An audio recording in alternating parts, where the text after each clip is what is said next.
got me in. Yep. So once I'm gonna share my screen. So on your screen there, you should be able to see me and follow along everything that I'm doing. So a couple things here. When we get done and we get you wrapped up, this MPOP utility app here in the bottom row, second from the left, that's an app that you're going to want on any iPad that you have connected to the register. That allows you to update the iPad or update the register. So the Star Micronics register has its own software, and you'll occasionally need to do an update in here, and it's a pretty simple process to do it. So when you get a moment, install that app. I am going to show you. Where do we install the app? I'm sorry, you lost me. No, it's okay. I'll send an email when we get done with some specific instructions on how to do that, because it's just a slow process and everything. And Sean may have installed it already. So I see MPOP utility on this iPad. Okay, perfect. Then Sean already set it up. So when you get your MPOP set up, which we'll walk through, and hooking the hardware up and everything as well.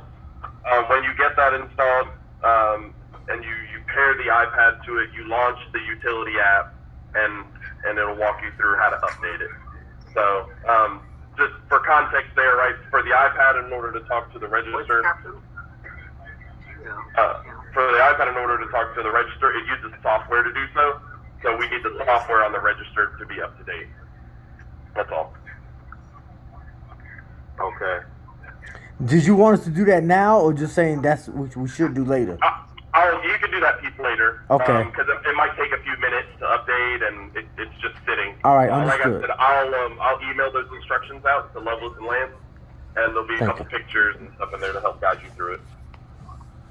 Okay. So this app down here in the lower left corner of my screen, it's a blue app with a white plane propeller. That's called Test Flight. You see it here when I tap it and open it. This is where you're able to update C-Tracks if it has an update, which you might even have one already. I think we pushed one last night. The only other piece that's in here that you'll need to know about, I have two. I have our testing app and then the one that everyone else uses. The one thing I do want to show you about is how to downgrade. So let's say we push an update out, and then we send an email and say, oh snap, that update was bad. I need you to downgrade, right? So this will allow you to install an older version of the app. So what you'll do here is towards the bottom of my screen, there's previous builds. And then on this next screen, there's the 0.1, you just tap on it. And this shows you the last 5 updates that we pushed out. So you'd be able to go back and you see I've got 144 installed, that's the most recent. You'll be able to click back on any of the older ones to hit install. And again, this rarely happens, but I want y'all to be aware if something pushes out and there's a bug, this is how you downgrade to use the old stuff. That way it doesn't take your business down. So I'm going to go ahead and just open C-Tracks. And nope, wrong app. Our production app, open my development app. All right, so go ahead and launch C-Tracks. There is a lot of background. Loveless, there's a lot of background noise on your end. I'm going to mute you. This one. When I feel like y'all can't hear me, I lose my flow. That's the TV, probably. Okay.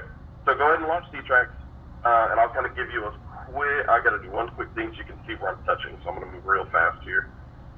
Turning on a touch visualizer so you can see the blue circles where I'm touching at. Close that. Okay. So quick lay of the land. Top left corner. These 2 icons give you just an indication of your status. This one right here that I'm tapping, that's your connectivity. If you're white, you're online. If you're black, you're offline. And if it's red, you have an error. If it's red, you're actually able to tap it, and it'll give you a little pop-up to say what's wrong. Same thing with the receipt printer right here. When we get your hardware opened up, you see I tapped it. I'm in standalone mode. This basically means I'm not connected to any hardware at all, and it just gives me an alert. But when you do connect to the MPOP, if something goes wrong, which occasionally it does, where the iPad just stops communicating to the register for whatever reason, it'll pop red and you can tap it and it'll say, more often than not, it'll say printer not detected or connection not initialized, something simple like that. And we've got some help articles, and there's the ability to use chat support inside the app to help sort of remediate any issues. And then obviously you have the check-in queue up here. You're going to be one of the handful of our customers who are taking full advantage of all the features that we have and using that check-in mode. So when you guys come over here and tap the screen, you'll see check-in queue. If someone has signed in, this number will go up, and you'll see how many you've got there. So go ahead and do 1, 2, 3, 4 to get signed in. And the first screen you should see is opening your register. So every single day, we recommend, you don't have to. If I just hit open register here, it's going to give me a warning. Hey, you didn't count any cash. Are you sure you want to open? Our recommendation is just, standard retail practices, right? You can do it one of two ways. Most people do it every day. They open and close the register. But sometimes, if you guys really want to be careful about who's touching the till and managing the money very tightly, some people will open and close the register every time a cashier changes, right? A lot of traditional retail stores do that, like grocery stores. Every time cashier changes, they count the drawer, drop the bank, and get it set up for the next person. What I like about this screen is I'm not asking you to tell me that you've got 45 cents in nickels, right? I'm asking you just to type in that I've got 9 nickels, and we do all the math for you to tell you how much you've got. So we see a lot of retailers, their standard bank in there when they open every day is like 100 to 200, usually like 150, just so they can make change out of it. And the reason why opening the register this way is important, if you're starting the day off, with 150 bucks, when you go to close, it's going to say you started with 150, you took in an additional 50, and you dropped 100 to the safe because you had too much money in the drawer. So we are expecting you to have $50 in your till. So the system's going to do the math of cash coming and going. So we generally tell people, we don't keep track of how many of every bill you got. We just keep track of your total amount that's in the drawer. So this screen is, and the closing screen, which looks just like it, just helps you guys count what's in the drawer much quicker. So I'm going to put 150 in. We'll zero this out. We'll put 150 in just to start. When you have your hardware hooked up, you're able to hit this pop drawer button here, and it'll actually open the cash drawer for you as well. So I'm going to hit open. And by default, it's going to take you to this recent transaction screen for the very first time. This allows you to scroll through and see older orders. You could open this order up, select a single product, and refund it. Let me go ahead and process this cash refund. That easy, and it tells you whether it's cash or card. If it is card, most people love this. You don't have to ask them for the card again. It's all digital. Everything's done over the internet. And Square handles all of that on the back end. So you just say, Mr. Johnson, I see you got a $21 refund. That's going to be on your card for the next couple business days. You don't have to take the card, then have to swipe it or anything like that. It just automatically happens behind the scenes. Sometimes somebody might want to receive a receipt. So let's say Sean did this order here that I just selected right here, and Sean's like, hey, can you reprint my receipt or re-email me my receipt? You can hit this receipt action here. You can select, do I want to view it? You can see the whole receipt here. This is what it will look like when it prints for him. Or I could retext it to him. And let's say, he gave me the wrong number. You could retype the number in, resend it, and Sean will get that receipt any second now. So in the top left corner, the way we try to we try to keep the same flow all the time. 99% of the time, all of our menus start in the top left corner. So if you ever hear me say menu or navigation, you want to hit this navigation button here in the top left corner. And that opens up all the functionality that you have here on the left-hand side. So we're just going to snake our way straight down the list. And I might jump around here and there, just depending on how stuff flows together. So you guys have employee management, this clock in, clock out button right here. When you all sign in with your 1, 2, 3, 4, or with your PIN, that is your PIN just for you. So if you guys want to utilize the clocking in and out and the time management in here, you can. Employees can also email themselves their older shift receipt as well. And then for the register that has a printer, it's been a while since I've done it, but I'm pretty sure when you clock out for the day, it'll print you a start, end, and then your total hours worked as well. So just simple record keeping. So I'm not going to bother clocking in because I always forget to clock out. So we're going to skip over the check-in queue, this first option in the list here. We're going to do that at the very end. I want to focus primarily on how you guys handle transactions. That's going to be a bulk majority of the time. So let's go ahead and tap new transaction here, and you're going to see a couple different things on the screen. So up here, obviously we have search. The search capabilities inside C-Tracks are pretty strong. As you type, it starts to narrow down for you. So I just typed 3 characters and it narrowed it all the way down. And every single character, see the list of products starts to filter down. So you have multiple ways to find products very quickly. So you have search as one option, or you can use these filters here. You can see I can drag them left to right.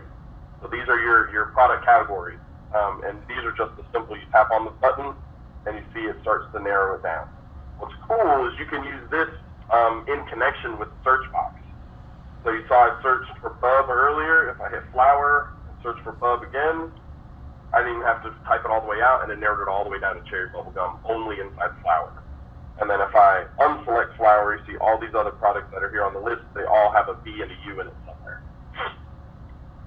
So you can, again, another way to find your products quickly. Moving over to the left-hand side now, you see we have a toggle here where you can toggle between the cart and the customer profile. Our system has, oh, sorry. You're muted, Lovelace. You just got to unmute yourself. Yeah, can you go back and start to how we got to that other part? Because I did open the register here, but now I got a new, navigation menu that looks more like the one you had, but then when you started searching for products, I couldn't understand what you were doing. Oh, okay. I'm sorry. So most of that background noise is gone over there now, so I think you might be good to stay on mute. So I went to new transaction, which is in the navigation, the second option down for you. It might be the first. Okay. You might not have your check-in turned on yet. Okay. So you hit new transaction, and then this is where you're going to see where you'll be a majority of the time. And what's nice for Lovelace and Ronald, the app will sign you out after 5 minutes. So when you come up to it, it'll look like this, right? And then when you type your PIN in, if check-in is activated, it'll take you to the queue. Check-in is not activated, it'll take you straight to a new transaction. So less touching of the menu. So are you here on this screen now, Lovelace? Yes. Okay.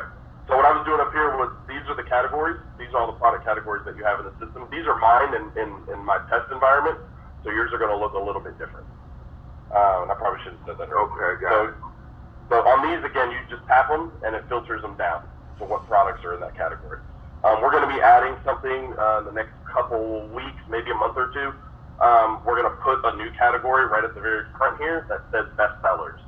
That way, for the stuff that sells most frequently, you just one tap and you narrow it down to those top 10 to 25 products, trying to figure out how many I want to put. And then again, like I mentioned before, the search that's right above it, just you can type to search for your products as well. And then if you're using the iPad that is connected to the MPOP, that has a scanner that's hooked up to it as well. You just hit that top button on the scanner, and then you can just scan barcodes as you guys have them in the system. So if y'all just pay attention to what I'm doing here, you don't have any customers in yet.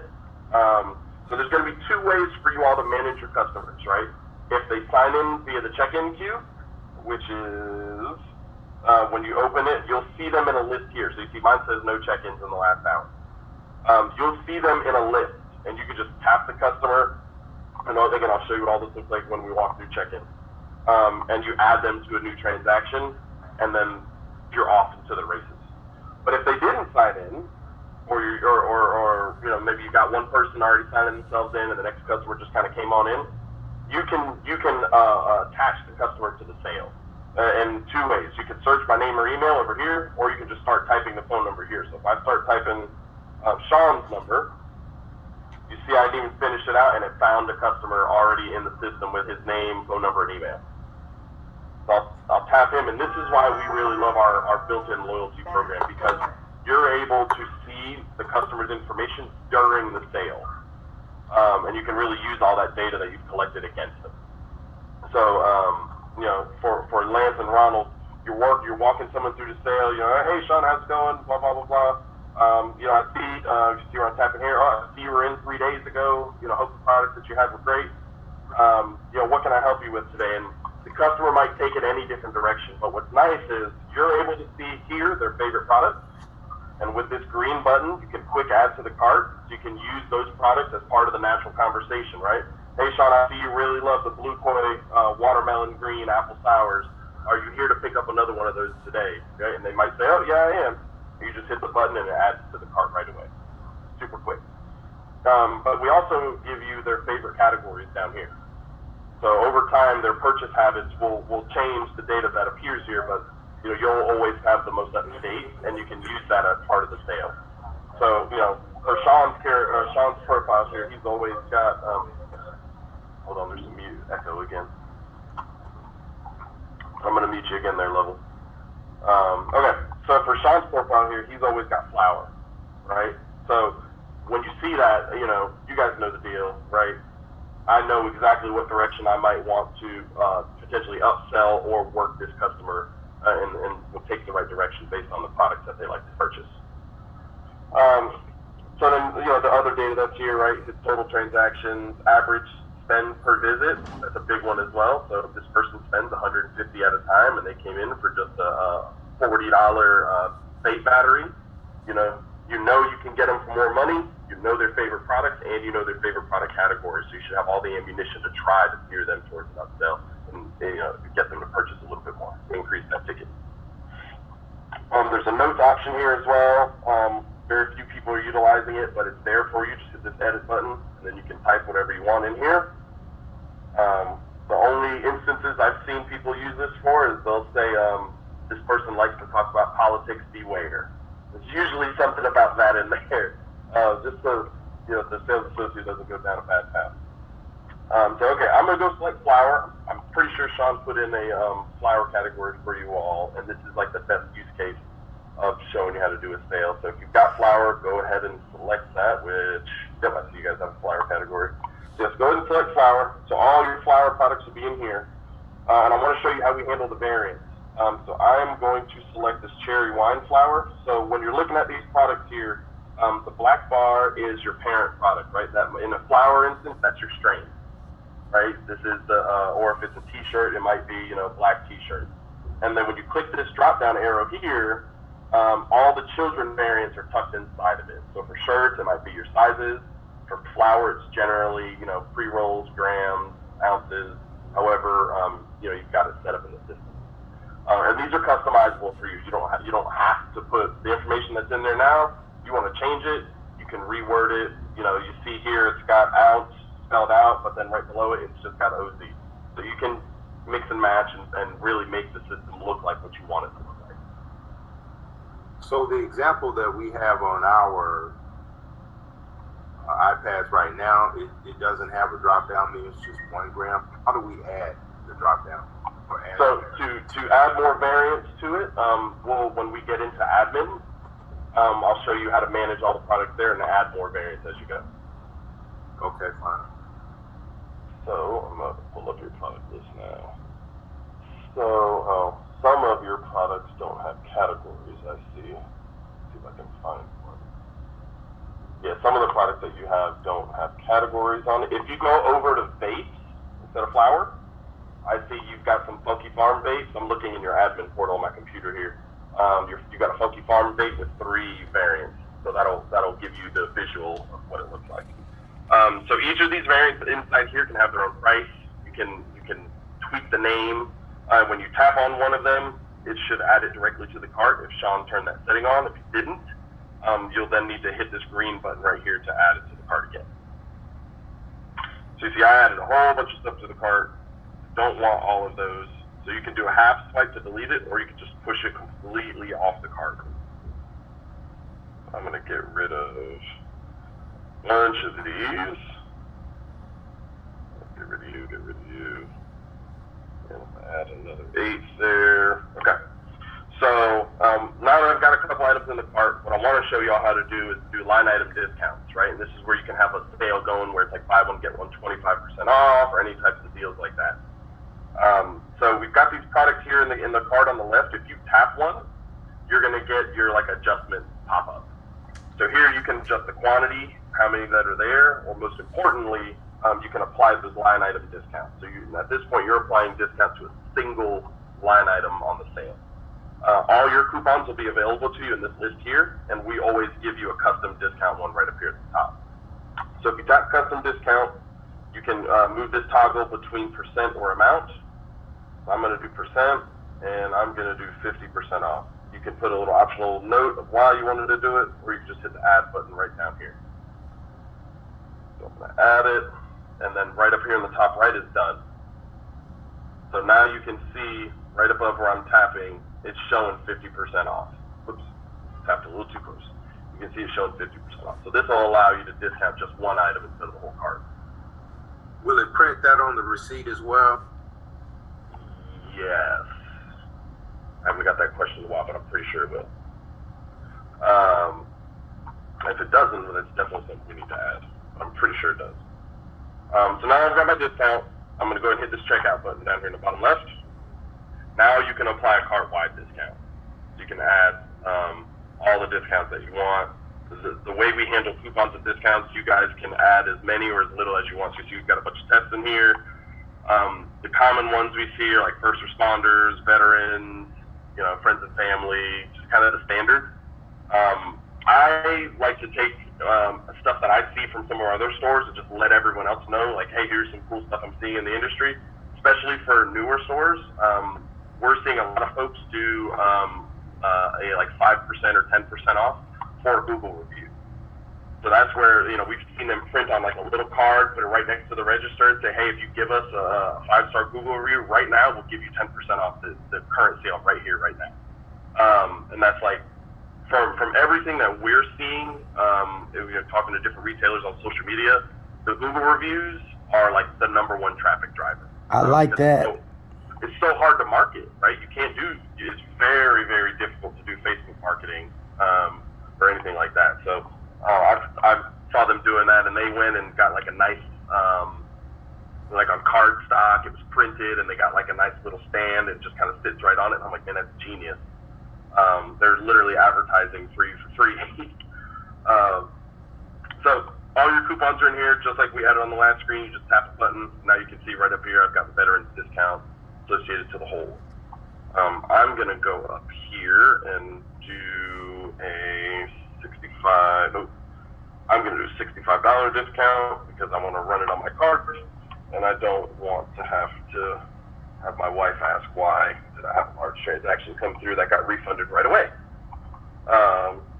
Okay, so now once you've done your discounts, you hit payment, and now you're on the payment screen. I'm trying to find my square reader. Let's see it in my room or on my desk. So on this payment screen, you are able to do a couple different things. So starting at the top, we always I put Sean's customer profile on the order. I always tell people, do your best to get a customer every time, because not only are you going to get their data, right, the favorite categories and stuff, you can use that, but they're going to accrue loyalty points. As they accrue loyalty points, yours should have, I think it's $5, $10, and $20 as reward options in there. You guys can add and remove, and it's all customizable. For me, all of mine are grayed out because all of these rewards are greater than the total on my order. So if I went back and changed it, I'd be able to tap one of these. It's giving me an error because it's greater than the transaction total. So if they have the available points to purchase it, it would be green, just like all of these buttons. And then you're able to just simply tap it like that and apply the loyalty. What I am going to show you all, you don't have Square set up in here just yet. I don't think you do. Do you all see the Square button on your side? I connected your Square account last night. That might be in there. I don't. You're on mute, Loveless. I see Lance shaking his head. Okay, we'll set that up in just a second. It only takes a moment. I see Square checkout on mine. Okay. Lance, you don't on yours? No, I'm actually just recording it and listening. I'm gonna go through it. Yeah. Okay, you're good then. Okay.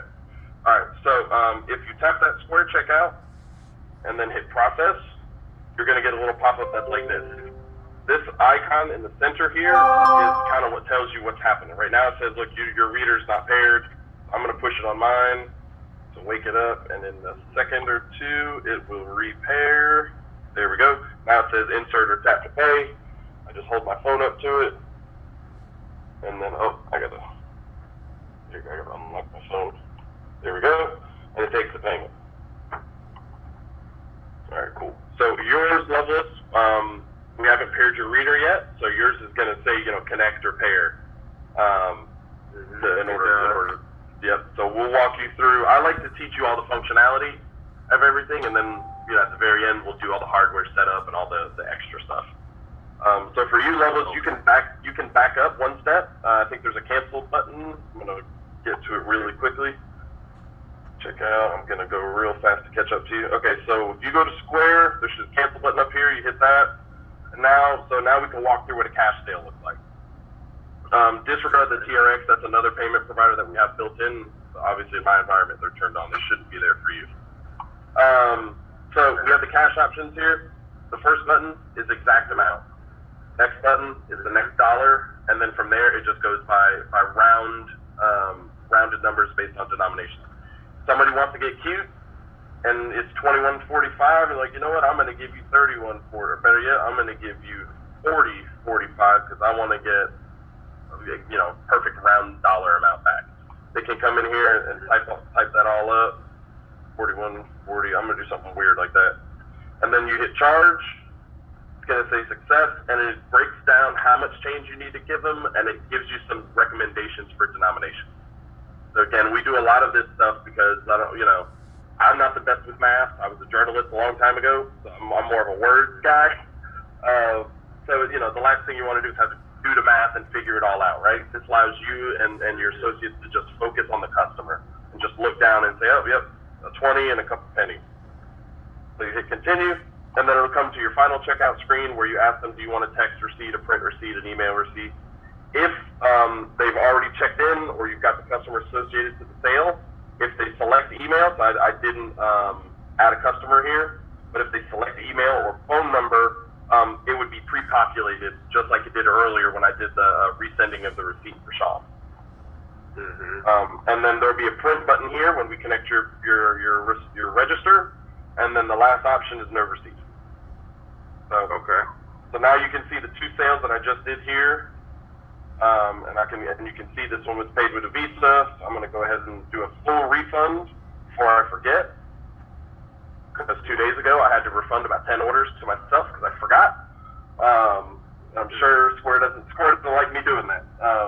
So you see now, if I go back into this order, it shows that it's been refunded and I can't select the options again, but I can still reprint or email a receipt if I need to. So you see Sean's email is right there. I'm going to hit done. Send him a little bit more spam today. So that's how you run through a transaction. It's pretty straightforward. We try to, like you see all the buttons, we try to make all your primary actions dark green, secondary stuff like categories, white with a green outline, just so we can naturally gravitate your eyes towards the most important thing. Question. So go ahead. I was going to say any questions. Oh, the other day I was someplace and forgot my credit card, and they told me they take Cash App, and I just and hit the Cash App and paid them. Will we have that option as well, or how does that work? What you can do is if you go into your settings, in the general section of your settings, there's a couple other payment options in here. If you guys wanted to allow that, I would suggest enabling standalone credit card terminal payments. And all that really does is this. If I go to do a sale, you see there's the standalone option here. I hit process, and it just tells you the amount to send. You hit charge, and it bypasses all the extra stuff and goes straight to receipts. So we've got a couple folks that have payment processors that aren't on C-Trax, or you're the first person to suggest, can I take payments from another method? That's how you can do that there.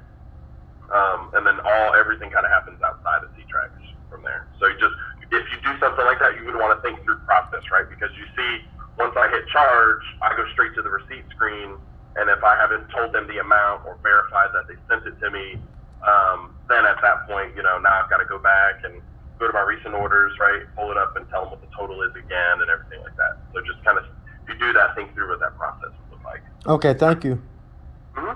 One more thing I wanted to show you here is, so you see some of these items have the variant drop down. This one that just has the single variant in it.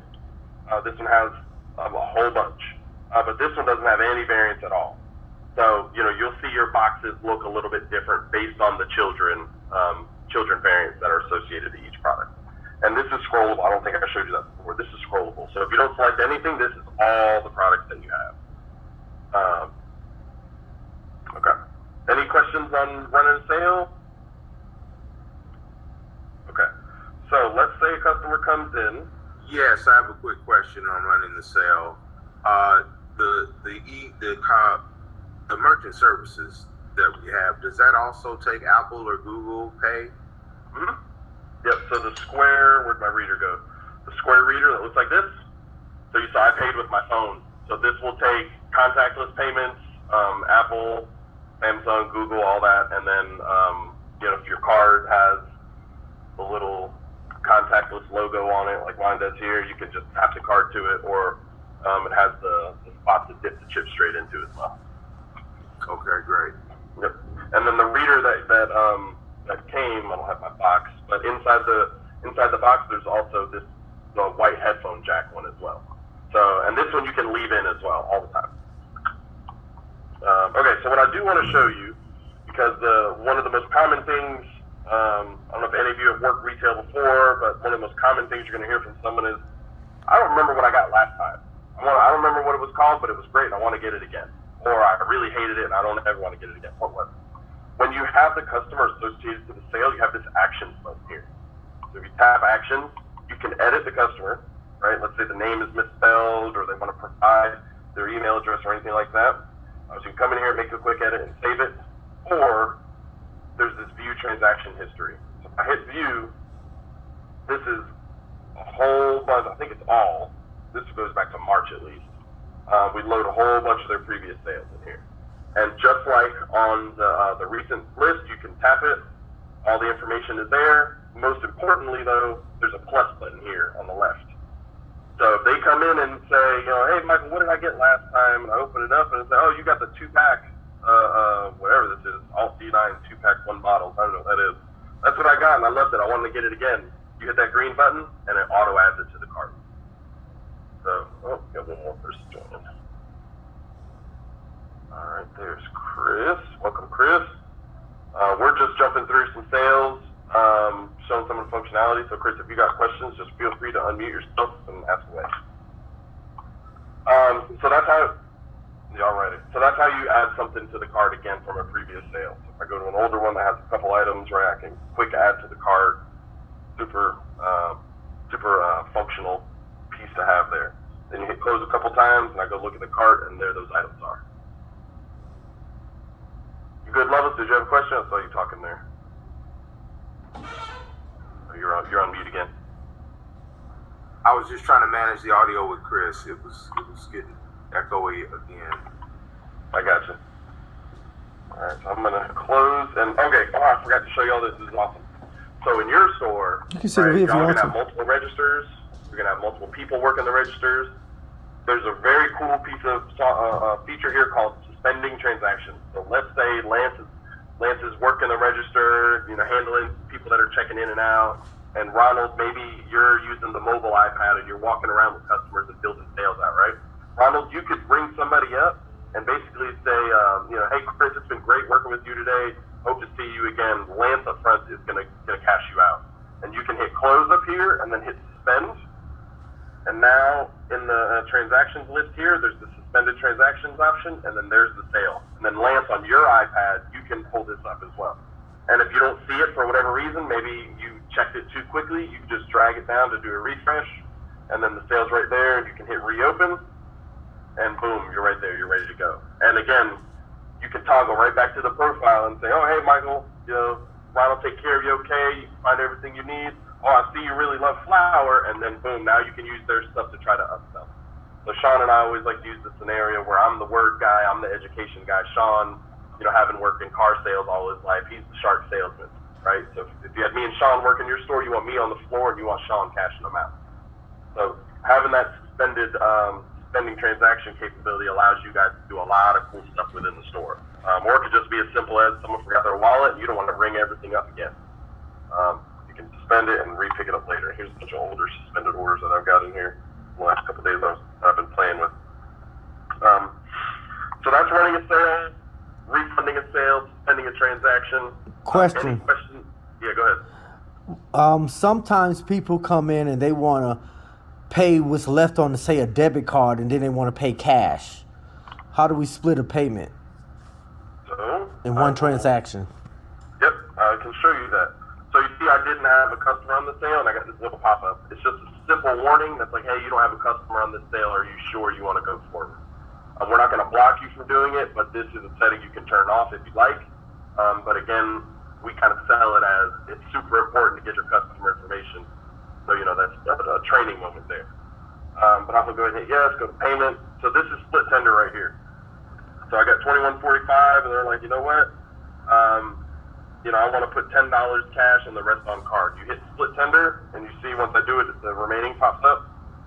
Come in here, and let's say they want to do $10 cash. I hit charge. I hit success.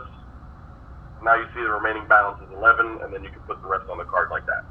So the only extra step you'll have to do when you do split is we make you type it in just to make sure someone doesn't get overcharged or you undercharge them. So if I hit process, it's going to ask me to type in 1145 and then go ahead and hit charge, and it takes me through the square flow just like we went through right there.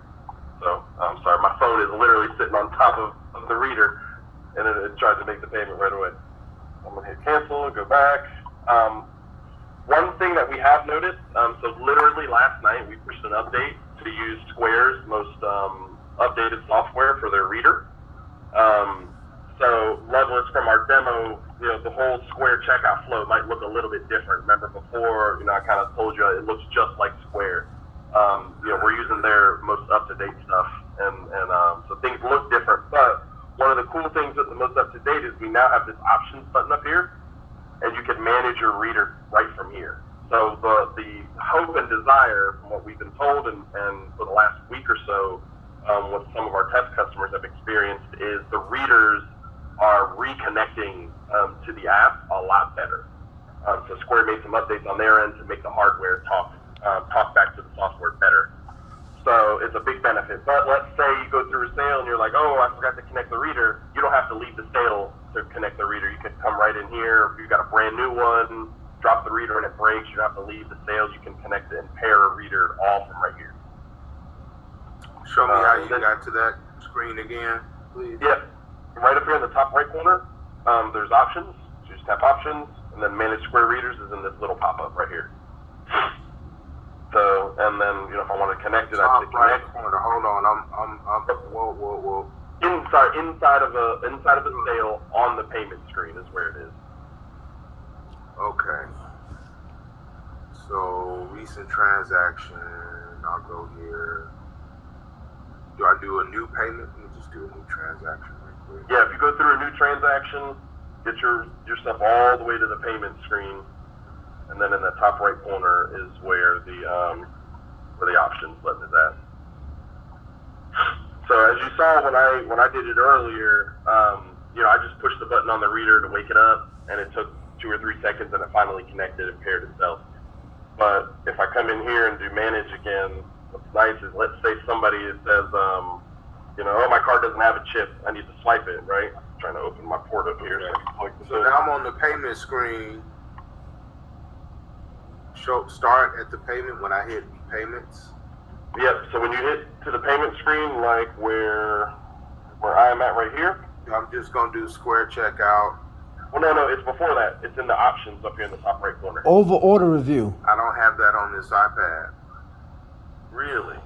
Those options and the red thing that's flashing on the screen, and I see the internet is on and the percentage and the battery and all that stuff, but right below, across from payments where it says options, that is not there. Hit Square checkout and hit process and tell me if it looks like, I'm trying to type the number in.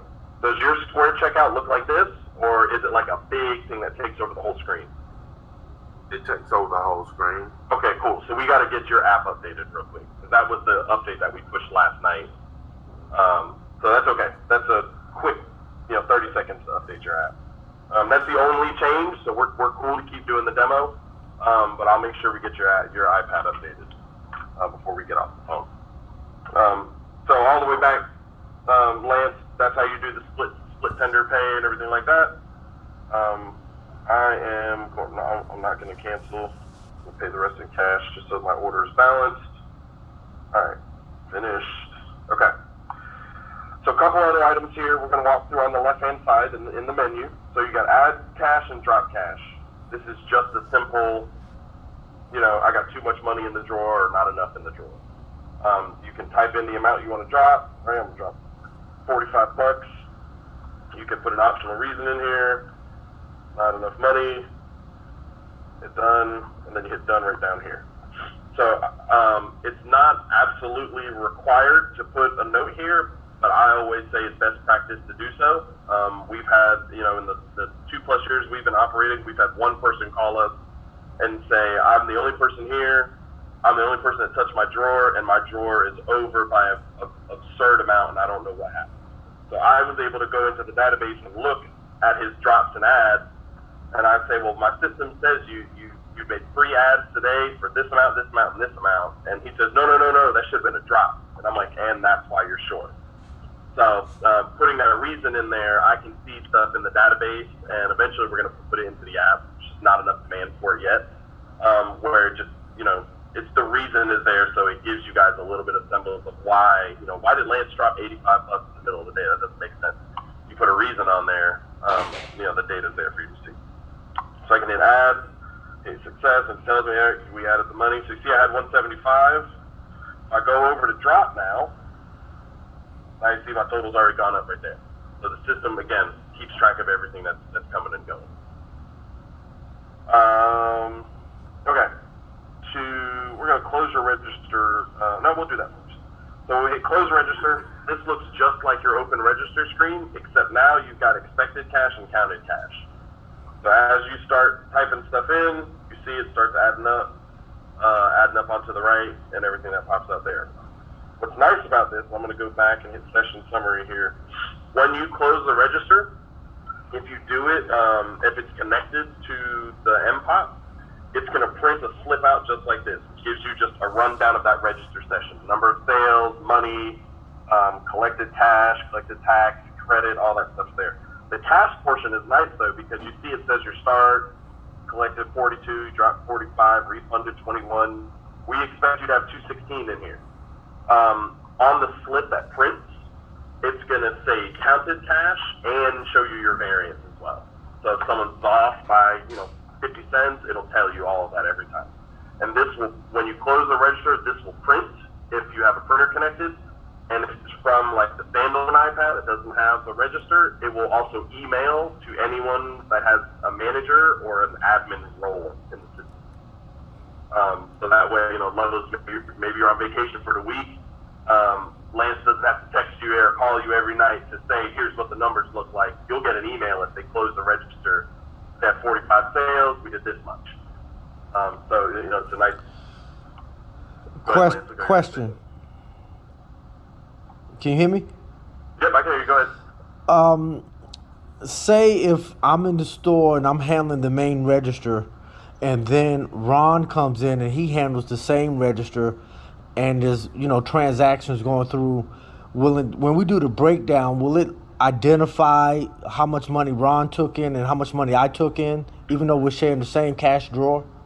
Not on the slip or anything like that, but we do track who did what order. Okay. So if we ever have a bizarre discrepancy and you guys really want to get to the bottom of who it was, that's easy. Reach out to me or Sean, and we can pull the data for you and tell you who did what order. And in admin, there's an order list in admin, and it tells you there who did what order. A follow-up question. Can you hear me? Yep, I got you. Okay. So some stores have the option, if somebody's taking something back, some stores have the option of refunding them or all exchanging it for the same value. So say if somebody spends $48 and we're saying, well, you can get up to $48 worth of things, but we're not refunding you. How does that process work, if you understand what I'm saying? Yeah. I generally tell people to do it as a custom discount. So let's say they've got, $60 worth of product right here, and you want to refund them the exact amount. You can either do it as a line item discount here, or I would recommend you do it right here on this screen as a custom discount. And let's say so $60, you would literally do 60, type in exchange, you have the discount, and it totals it up that way. And what this will do is when we're working on building a coupon report right now, it'll take that reason and put it in, and then when we group everything up, it'll be there. I want to add a little bit better of a process for it, but right now, that's how most people are functioning. Another follow-up question. So then how does that handle when we take that package back in reference to inventory? Do we count that or say it's refund or damage? How do we count that item that we take back? Yeah, so in admin, there is a stock adjustment feature where you can add or remove, and we have a handful of reasons in there, like sample, damage, theft, loss, and you can adjust it that way. So if you want to add it back, you would just do inventory intake, put the amount, and then there's a custom reason as well. So you might just say, return.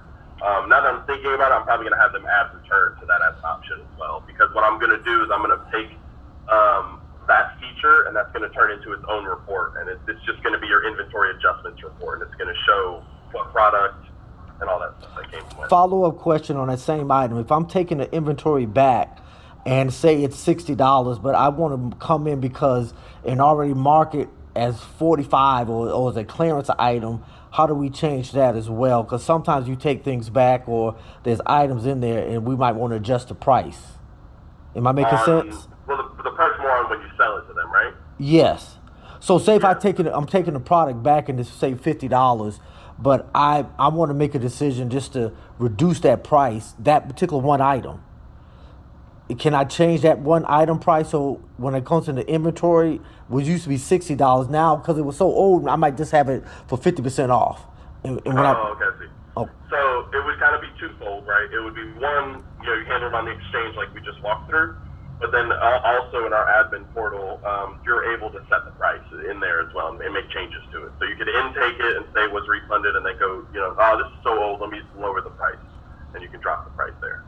We've also seen some people actually add that as a discount, and they kind of keep it either as a standard 30, 40, 50% off, and then they literally just name the discount in here as old product. And that way they don't have to manually change the price every time. So whenever they deem it as, this is old, we want to move it, they either add a custom coupon for that one product, or they just keep an old product coupon in there, and then it's a quick tap for them. That way during the sale, you don't have to go out and say, it was 50, now we're offering it at 40% off. You got to do the math to figure out how much that is. They just kind of made a blanket business decision to say whenever we're trying to move a clearance item, we'll just add an old product or a clearance coupon, and it's always 40%. Does that make sense? It does. Okay. It does. It's just a couple. The name of our game is kind of flexibility, right? You could do it as a coupon, or you could change the price yourself, or you could change the discount yourself. We kind of give you multiple ways to do it because we don't want to dictate process to you. We want to say, here's what we're seeing, here's a couple ways you can do it, and then you guys can kind of cater your process to what you want to do. What is the industry standard that you've seen about policies on discount or returns and exchanges? Most places, if it's a consumable product, they don't take the product back. They say you can keep it, you can throw it away. You're opening a bevy of doors you don't want to open, taking flour back, right, and then potentially reselling it. Now there's always they just walked out the door and you know what, I'm not a flour guy, I don't want to get this pre-roll.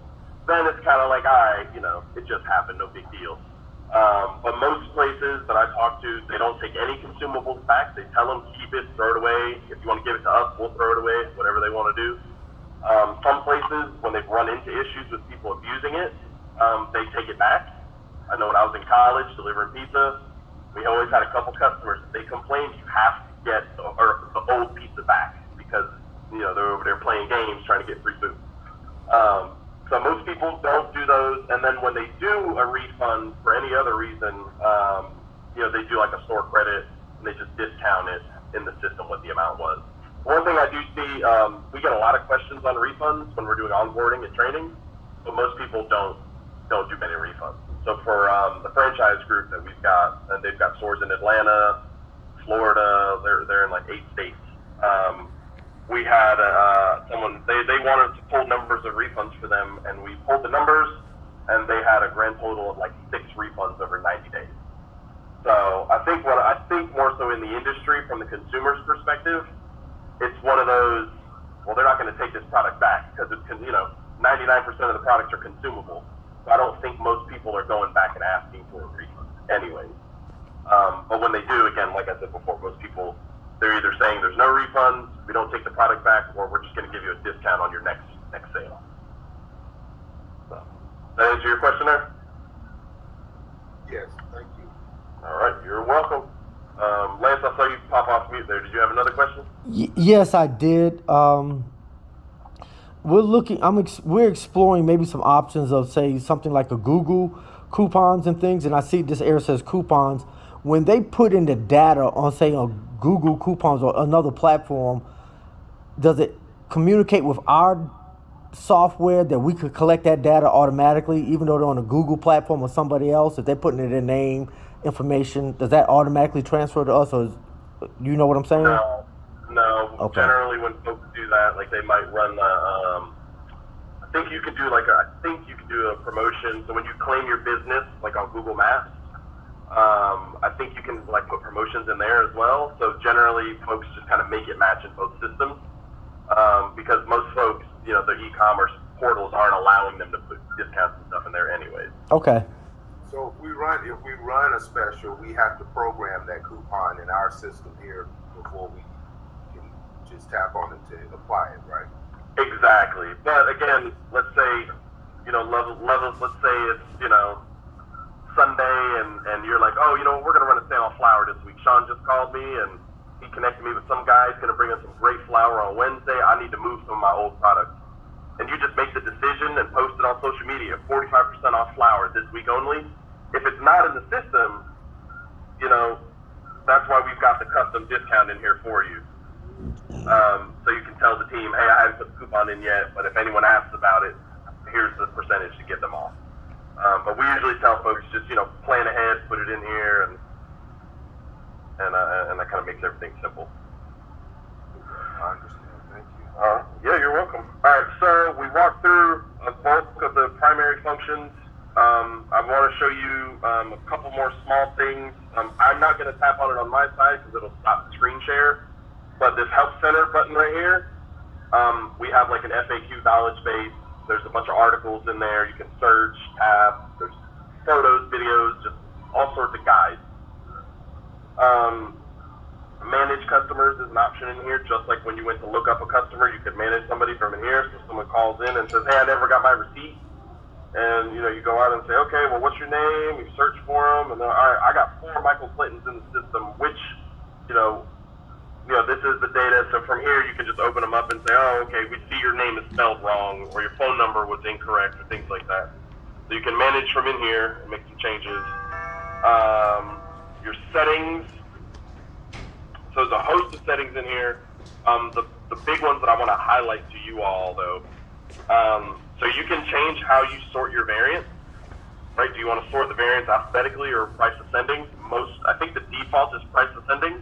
Most folks prefer that. So for a perfect example is with flour, right? You're going to sell more pre-rolls than you do 8.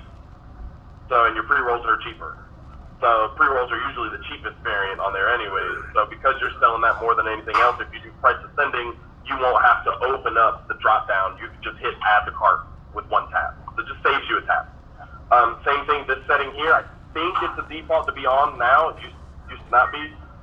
This, when you select the variant, it auto adds it to the cart. If you want to turn off printing merchant receipts, so for any sale that's done on the register, it'll print a duplicate receipt for the store. You can turn that off if you want. Same thing with session summary. You can turn that off if you want. Just these toggles. If you decide you want to take checks, you can turn that on. We've only got one person using this wholesale transaction. They wholesale straight out of the store. And when you sell wholesale, right, it's tax free. So that's an option to turn on as well, and it's just one extra button when you do the sale and just takes the tax away. That customer reminder is this bottom one right here. Your other settings, point of sale hardware. So when we go to connect the register towards the end, you'll go in here and there's a couple settings for that. The big thing in here though is this check POS hardware button. So Lance, let's say you reach out and you're like, oh man, my Tell them we're in training. I don't know what to do. You can come in here and you can check on the status of the hardware connection and all that stuff, just to see if it's working right. Your Square settings are in here. This tip and signature stuff is going away. Square made some updates, and that stuff's not available to us anymore. 2 or 3 days ago, Square had a bad outage for about an hour, and nobody could take transactions. So everybody calls us and says, Michael, Sean, C-Trax is busted. And we tell them, go into your settings, go to Square, and go to the Square status page. This is going to launch your page in your browser to see if Square has an issue. So we include that in here for you as well. When we go to pair your readers, this is where you can pair it. Just like we did during the sale, this is where you can go to connect it. Settings are right in here, and we're going to walk through all this right towards the very end. Okay. Customer check-in, we're going to get to that in a second. So, okay. Sorry, Lance, were you asking a question there? I saw you. Okay. So this is a super big one. So Lance, if you're working the register and, Level has a coupon and admin, and you're like, I don't see the coupon, where the heck is it? You go to settings, other, and you reinitialize the data. So when I tap it, it kicks me out and it reopens the app. What this does is we download customers, products, discounts, even employees. All of that is part of the download when you start the app. So if you make a change in admin, it's never going to make its way to the app unless you restart the app. So you can restart it through the settings, or literally just force close it, right, by double tapping the home button and swiping it off the screen like that. So that's how you, it's essentially updating the data inside your app. It happens all the time. I've had a customer on our portal for over a year, and she texted me yesterday, says, Michael, I just added a new employee, her PIN's not working. Did you restart the app? No, I forgot to do that. Go ahead and give it a restart and see if it works. And then it works. So it's just something to keep in mind. Any data changes that you make in admin online, you have to update the app in order for it to reflect in here. Price changes, everything. In the same area is your chat with support. So we use a service called Intercom. Go to any website, you get the little pop-up in the bottom right corner. It's like, hey, how can we help you today? And a little chat bot type of thing. This is what we've got in here. You can come in and send a message, and whoops, type help. And if Sean is on his phone, he'll probably respond any second now. But for me, we have this directly connected to our app called Slack that we use for internal communication.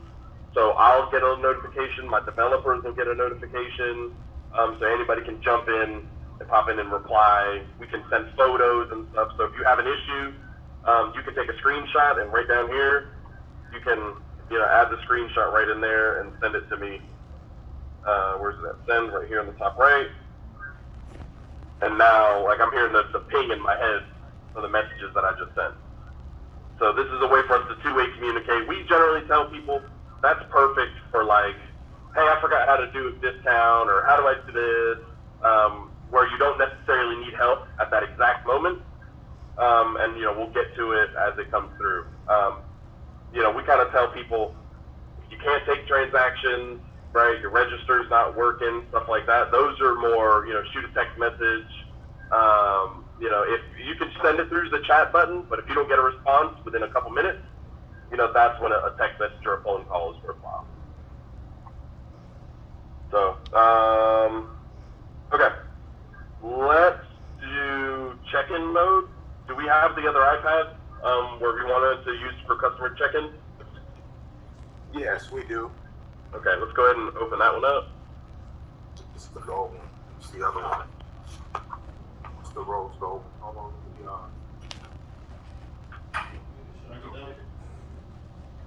Should I You can take mine. I'm just recording it right now.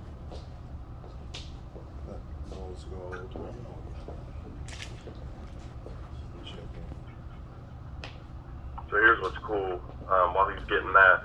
Lance, if you pay attention to the bottom corner of my screen here, I am going to respond to that support message from my computer. I'm going to say, what's up?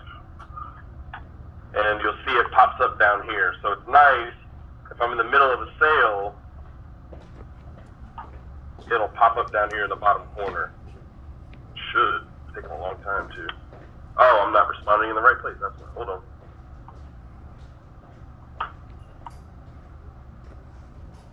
There it goes.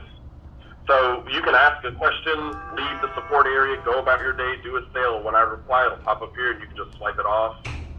Yeah, and then you can make your way back to it. Go to settings, other, boom, and you can see my response right in there. So you can, like I said, you can ask the question, walk away from it, and come back to it whenever I reply. All right, Loveless, you get that iPad? Yeah, I'm holding this iPad to check in.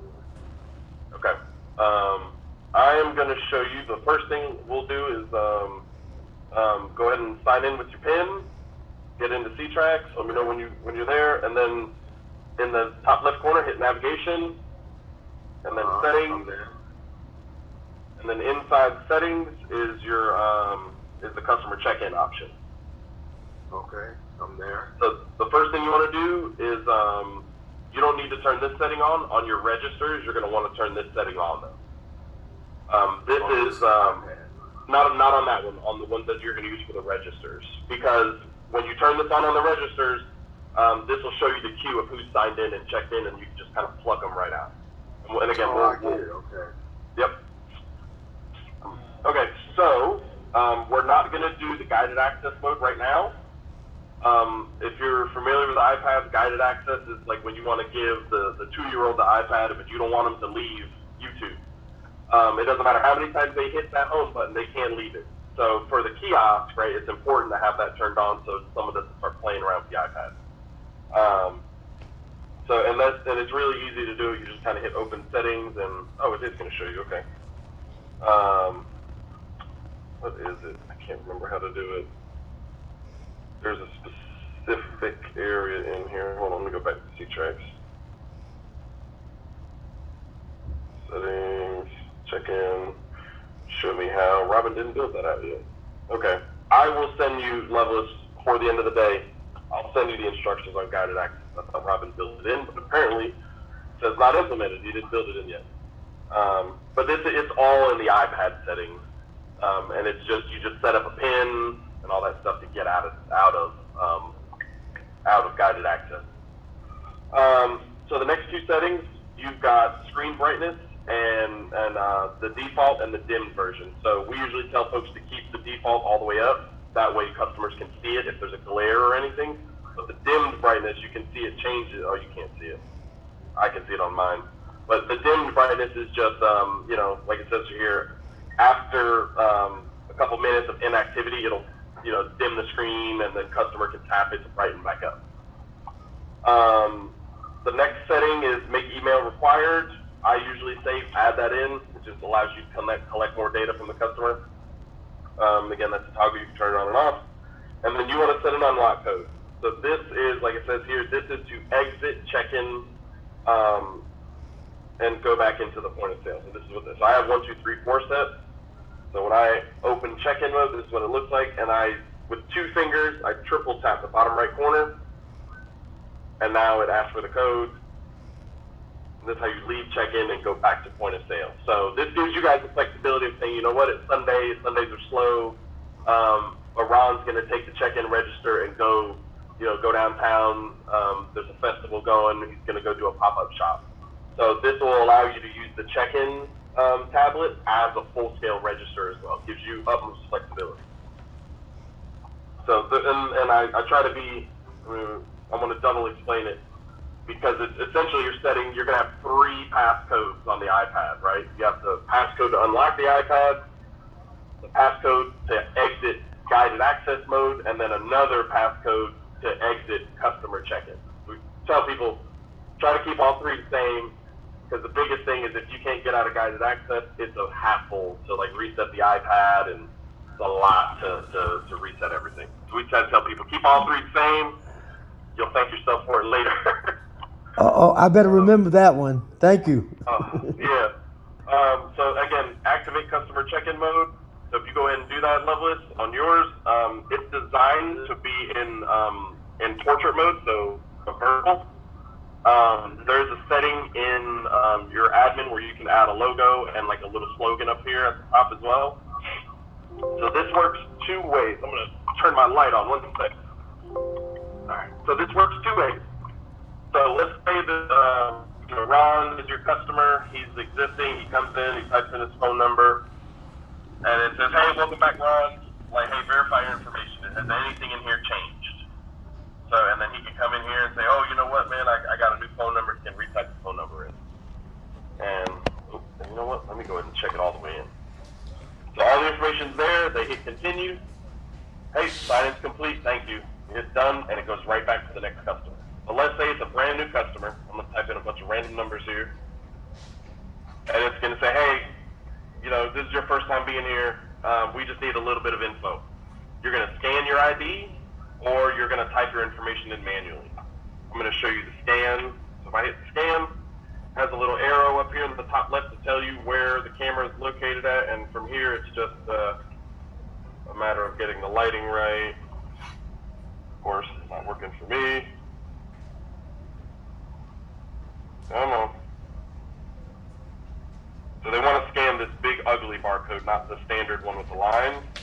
It is not scanning for me right now. There it goes. So it scans it, it pulls all their information in. If you've got an email required, right, they'll have to come in and type it. I'm just gonna type something random here. Ooh. Add some extra characters. That email's already in the system. So, all right, sign in complete. So this is what it's going to look like for, now I'm going to leave real quick and go back to point of sale so you can see what it looks like on the point of sale side. So for Ron and Lance and Chris, when you sign in, now we've got two customers checked in right here. So if you got multiple people signed in, you kind of ask them, hey, what's your name? Oh, it's Loveless. Okay. You find them in the list here. Tap who you want to work with, and it tells you their name, their birthday, email, you know, did they scan their license, all that information we track. Then you just open sale, and boom, it goes right into the sale. So instead of having to use the lookup customer, if they sign in via check-in, you just select them from the list, it adds them to a new sale, and you jump right in. So if I close and go to the other one, this is the one, this is my normal profile, and I hit open. Now you see all my profile information is here on the left. That's pretty much it. That is, make sure I didn't skip anything. That's everything in the app. Did you all, any questions on anything in the app before we jump into, you know, pair square readers and set up the register and stuff like that? I just want to go through these settings one more time. Customer check-in. The dimmed screen brightness, the more you slide to the right, the dimmer it becomes, or is it the other way around? If you slide it, you should see the screen start. It's hard, you're not seeing it on mine from screen sharing, but if you drag it around, you'll see how dark it is. Get mine. So we usually tell people to keep it right around here, or maybe a little less. It just kind of depends. Like, if your store is really bright, you may want to have your dimmed be a little bit brighter so they can see that it's on. It's just a little slider. Okay, I got you. And like I said, I'll either find a guide or I'll put something quick together for you on guided access and where in the settings to turn it all on and everything like that. What are customers doing when it comes to the check-in? Are most people requiring email addresses? It's like 50-50. It's like 50-50. I would start it off as optional, and because in the next couple of weeks, we're going to release our customer loyalty. And what I'm kind of telling folks is, you know, maybe after the loyalty, or not loyalty, sorry, marketing releases, it's all email marketing. So, you may want to start requiring it later. They can always opt out. Chris, can you get my that. iPad? So it's really just kind of like messaging. It's like 50-50 who requires it and who doesn't. Right. Okay. Thank you. Yep, you're welcome. Okay. Did you all set any questions about the app before we start, just hooking up hardware and stuff? I have a question. Go for it. Is it a way that this iPad doesn't have any of that on it?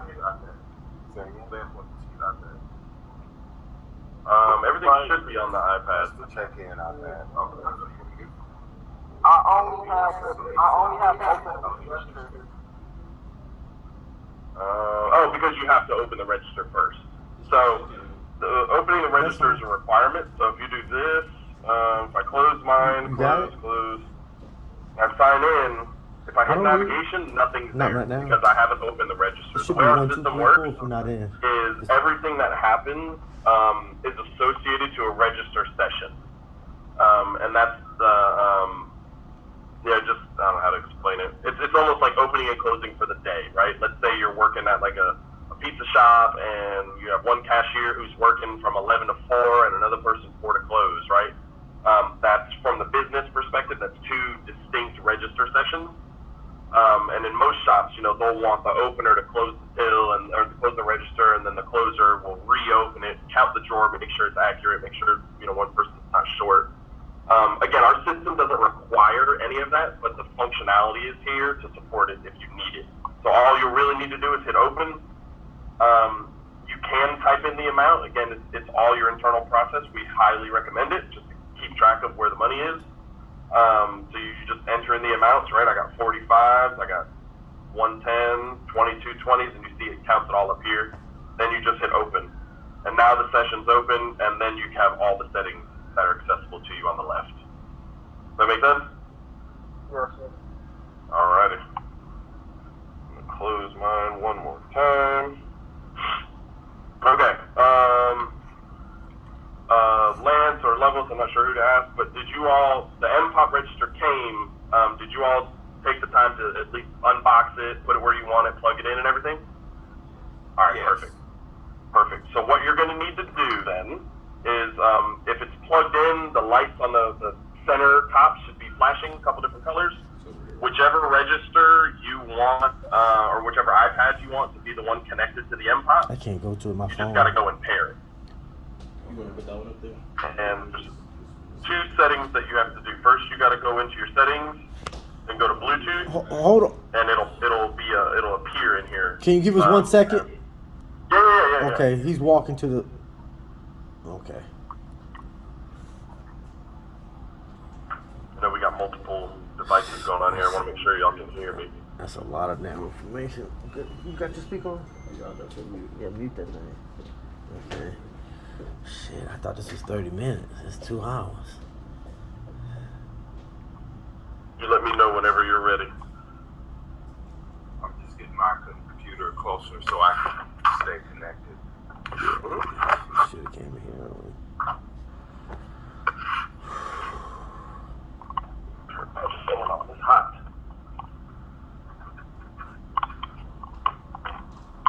You good, Chris?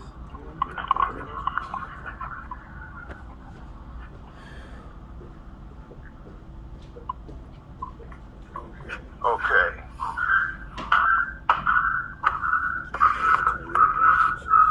Alright, there's a little echo.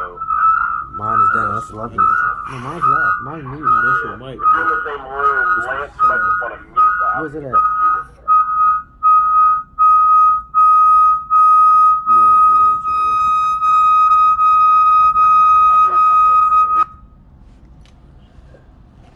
Thanks. Yeah.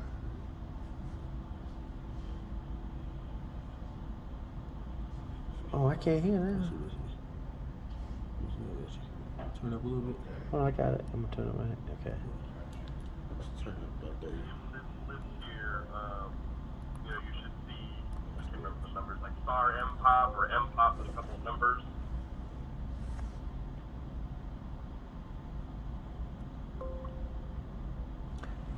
Make sure. Look. Check that.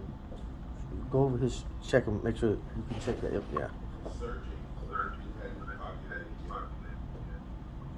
Okay, hold on.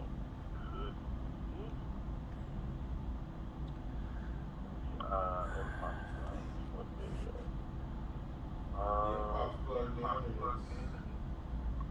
What color are the lights on the front? One is blue, one is red. Okay, hold on. Double check. Give a little while since we've done this one.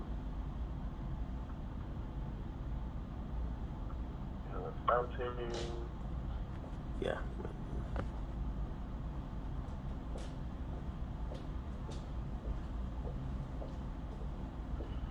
Then I'm gonna show you one device says ONN.party space SPK space No. I don't know either. Yeah, it should say star mpop dash and then 4 numbers. I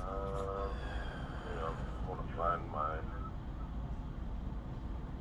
setting. Hang on. Bear with me. I gotta pull up the manual to see what the lights mean.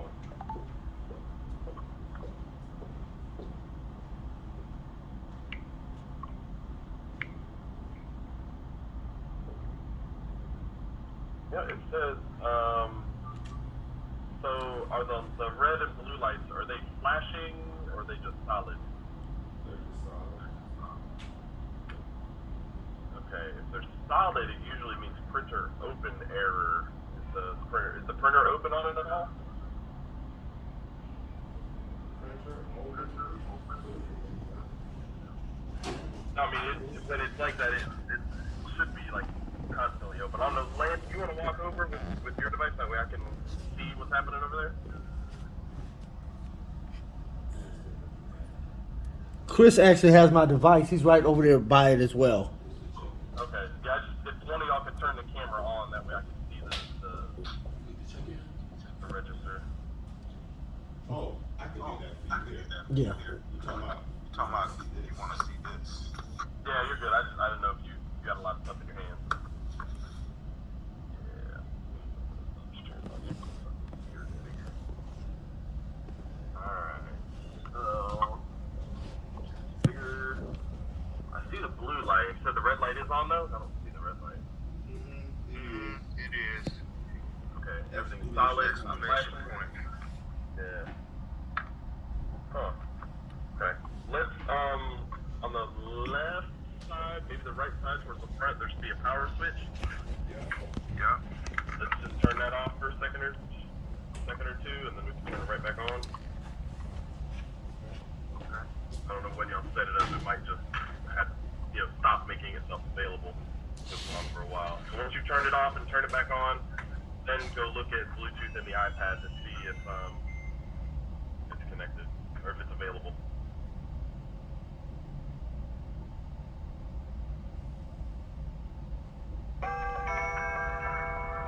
Back door. This other thing. Yeah, this one.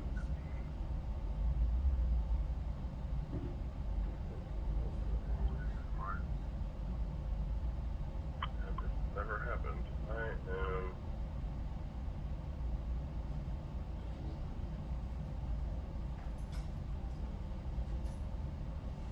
So nothing's showing up, right?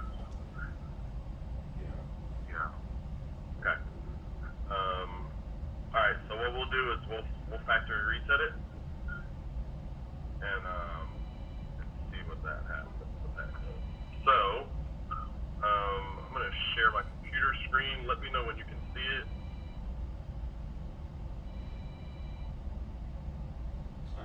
I can see it. All right, cool. So what you're gonna need to do is you're gonna need to tilt the register up, and there is you'll need probably like a pen or a safety pin or something small. When you tilt it up near the USB ports, is a little red button. Hard because we got this thing locked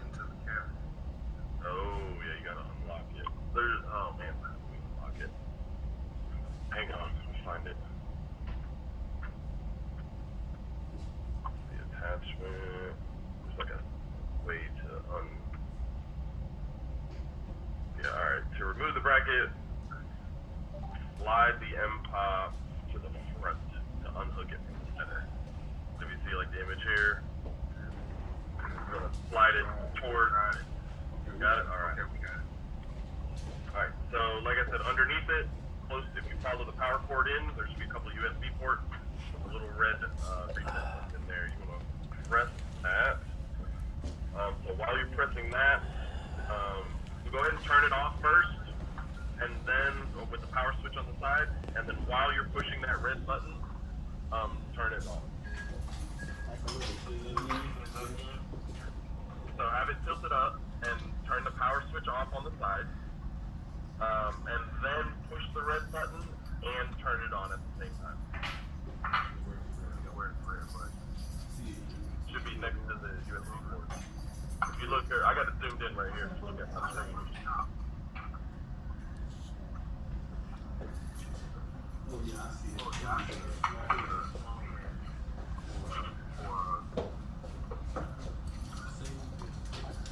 Or even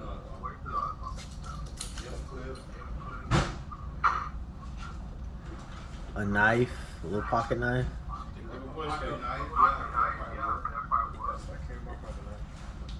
He has one.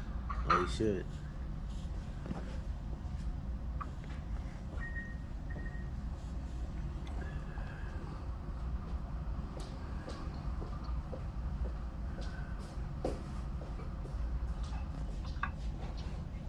So now, push the red button in and turn it on at the same time. Exactly. Okay. So and then when that's happening, the blue and red light should start flashing again. And when it starts flashing, then go ahead and release that red button. Oh shit. Tell me when we're gonna start over. My bad. Yeah, go turn it off. And then push the red button in, switch it on, keep holding that red button, and then when you see those lights flashing, then you can stop pushing the red button, and then only the blue light should be on.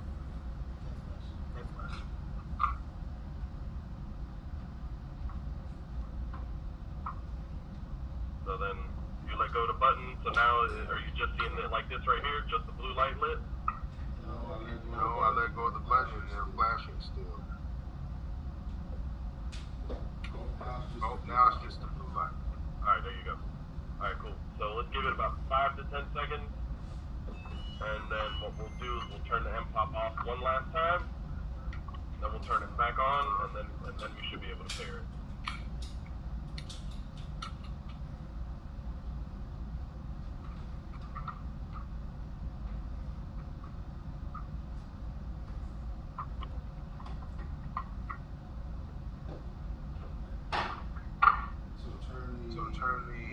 You want to let the button stop flashing? When it was just solid, They're both right? solid.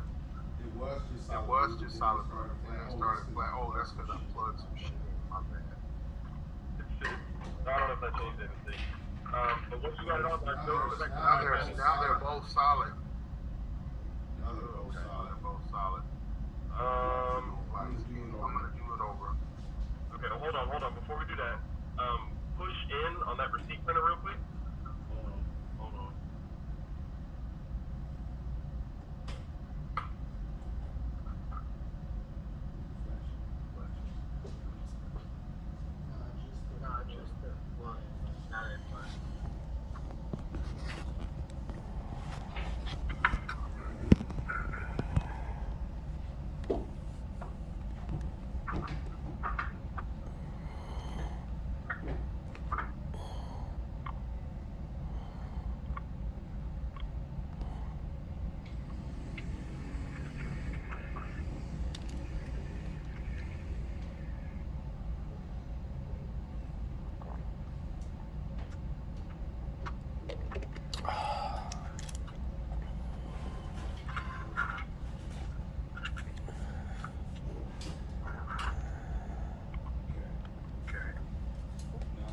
Now the receipt printer is in.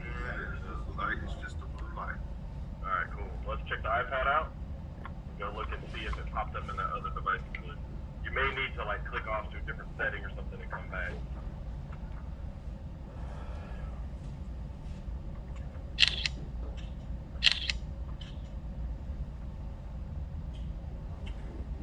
Yep, got it. Yeah, got it. Damn, Star Pop.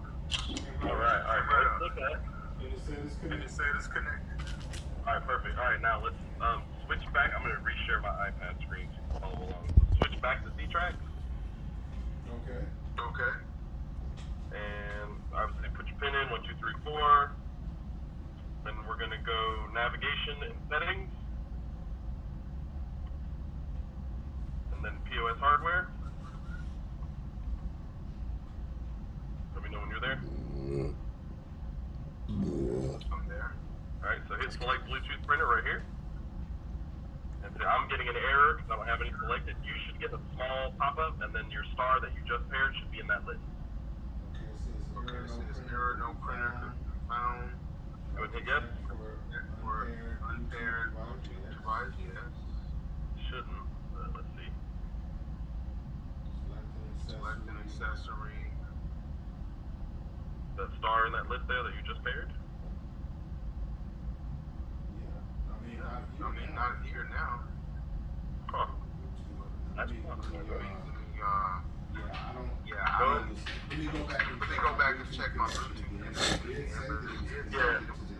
To the impop. It's weird. Let me Yeah, go ahead and check the settings. You may just need to unpair it or repair it again. I've never had anybody, when they do this, have the red light. This is usually like the fastest part of all the training.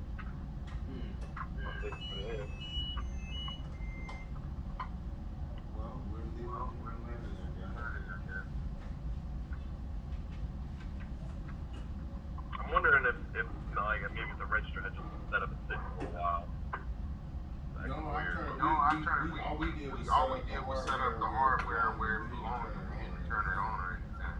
Oh, okay. This is the first time It's the first time it's been turned on. Because Because everything, it just makes sense to turn it on. So are you seeing it in your settings list, Bill? Nope, I'm sorry. I'm doing something else. Multitasking here. Alright. Here we go. So in the Bluetooth settings list. Star impop connect. Okay, so let's go ahead and unconnect it. So go ahead and tap on it. And then it should say forget this device. You can forget it. Okay. Alright. And then what search are the For devices again. Bluetooth Bluetooth pairing pairing request. request. Star Pop would like to pair. pair. So when yes, pair. And now it says it's Now it connected. says it's connected. Alright, let's go back to C-Tracks. Let's see. We'll just do the same thing again. Navigation, settings, POS hardware. Select. Printer. Oh, Oh, point of sale hardware. Gotta Impop. select Gotta select that impop there. Top. Top. Select Bluetooth. Maybe. And now it's there. Now it's there. Boom. Great. Alright, huh? I don't know. That's a weird one. Alright, so now you got it selected. You should select the item. Now, the only thing I want to do is 2 small tests. So right below select Bluetooth printer is that check POS hardware. We was talking about before. Hit that. Go to your cash drawer option here on the dead center. The top option that says Start Print Drawer. What is the drawer status on yours? Should be right here. Check Check hardware. Go to Cash drawer. It Yep. says Open drawer. Right above it, the status. See where I'm tapping at? Mine says undetermined. Mine Yours should says say Mine connected. says closed. Closed. Okay, go ahead and tap the open button.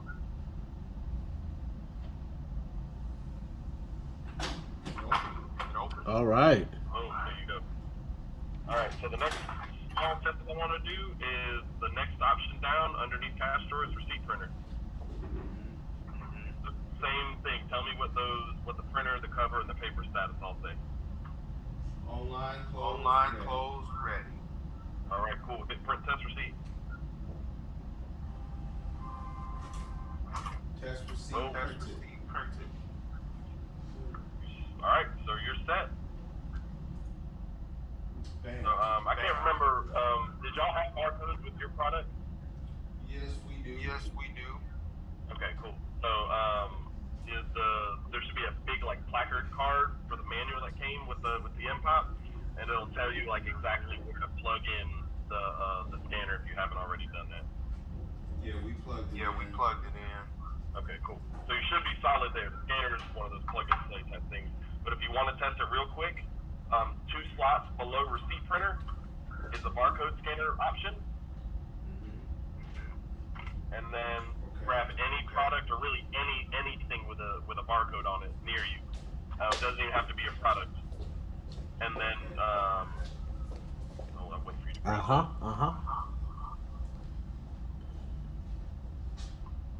It says scanner status status off. How do I turn the scanner on? Well, the one at the top is PayPoint. That's a different piece of hardware. If you look down in the center, it should say M-Pop barcode scanner. It says disconnected. Okay, so it might not be plugged into the right slot then. Which one does it go in? Set up barcode reader. Right next to the red reset button, there's 2 slots next to the red reset button. It should be into one of those. That's where it is. It's right next to the reset button. Okay. So on the scanner itself then, there should be a button, like a little trigger underneath. Go ahead and squeeze that and see if it lights up. It does. Okay. So let's try to scan it. The setting might just be off, or it might be like wrong. Okay. No problem. So grab any product that you have with a barcode and just scan it. And underneath where you saw the scanner with this scanner status disconnected, there's a little result field. So if you scan something, it should punch the number right into there and let you know what it is. Okay, so now it says scanner status invalid. Do I need to close the program? No, I'm looking at your screen. Mine says disconnected still. Okay. I'm sorry. No, you're fine. I need to. I was gonna say let's make sure we didn't miss that before we test real quick. Assemble, blah blah blah blah. What you guys do? Yeah, so it's plug and play. So let's try to scan something. Do you have any product in the store or anything, even a bottle of water that's not in your system? I'm trying to scan. There's a little trigger underneath. You usually have to squeeze it. Is it scanning it? Does it give a beep or anything like that? Something with the number. We're gonna try different products. There's a couple in the refrigerator too. That label was kind of janky.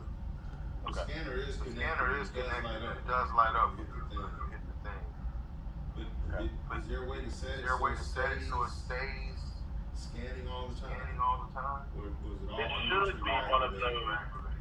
Yeah, it should just be the trigger activated. That's why I'm wondering. I can't remember what it was. We were triaging someone else's scanner, and I was telling my developer that like it's not coming up, and he said, "No, the software has a bug in it, and it doesn't tell you the status properly." But I don't know if it was this scanner or someone else's. This one only lights up when you squeeze the trigger, and that'd be great if you can just scan the product like they do in the grocery store when I have to squeeze the trigger. Yeah, that's the one function of the M-Pop that I don't like is that you gotta squeeze it. But is it lit up blue when you squeeze it? Yeah, it did. There you go. So did you get a result in here where I'm tapping my screen at when you scanned it? No. Okay. All right. I'm not gonna let this hold us up. It's a small piece, and I can get one of my devs to take a look. On your iPad, no results are popping up when you scan it? No. Interesting. Because when you scan it, it should put the number here in this field. Now the red and the blue lights are flashing again. Okay, now the blue light is just on. Let's try.